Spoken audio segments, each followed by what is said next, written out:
Will this have any impact on Google Business Profile page updates, as in promotional offers, and then also Facebook and Instagram organic offers?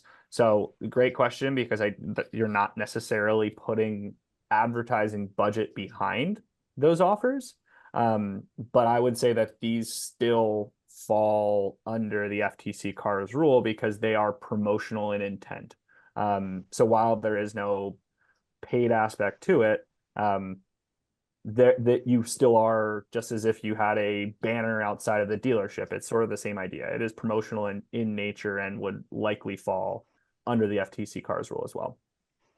And then we have another question. How long does a disclaimer have to be displayed on video? Is there a minimum requirement only as long as the price is shown? So that is actually changing. Sorry, Zach, Yeah, but no, go ahead. that was actually one of the things that I did pull out when reading through all of the proposed new rules is right now, especially for, video specifically, we have always kind of operated as the disclaimer is on screen, not spoken. And that is one of the new requirements, that the disclaimer actually has to be spoken in the voiceover while it is on screen. It has to be both. So it's on screen and voiced, which is a huge change from what everyone is used to. I have to look at the exact time. I didn't jot that down, but it really just needs to be readable. Like, you're not gonna be able to do the really fast talk anymore either. So it depends on the length of the disclaimer, how long it would need to be on screen, but it's going to be spoken at the same time. Yeah, that's definitely a kind of one of the more concerning potential developments, especially from that video side of things, um, because it sort of begins to treat it more like radio, but you don't have that quick out of just throwing a phone number in and having the disclaimer read at that call.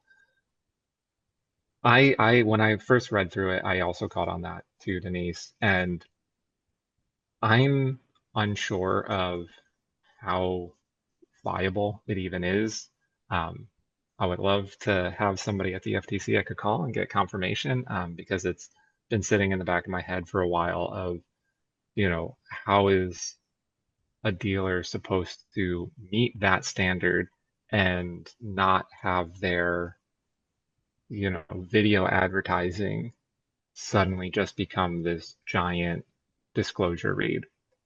Um, and I think, as you've been saying with a lot of the websites and display ads, and just kind of beginning to move away from all offers all the time, you know, think of how the branding can be done for your video, you know, introduce your salespeople, show some of those interactions and how you're going to set yourself apart, and from that video perspective, if you can show your showroom, give people that preview of what it's going to be like there, and then try and encourage them to just come in and see rather than just, here's this price that we have, come on down and we'll get you into a new car.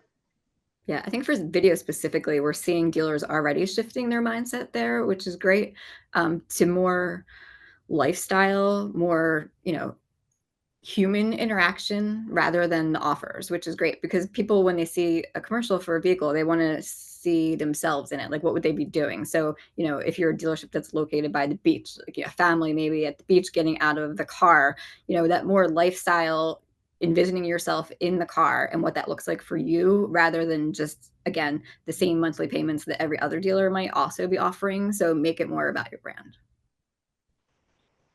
Awesome. Yeah, I guess we can look at the popularity of TikTok and almost touch on that point exactly. Some of that more user-generated type of content that really shows personality has been very successful, and I think will only become more of a piece of kind of a promotional and marketing mix.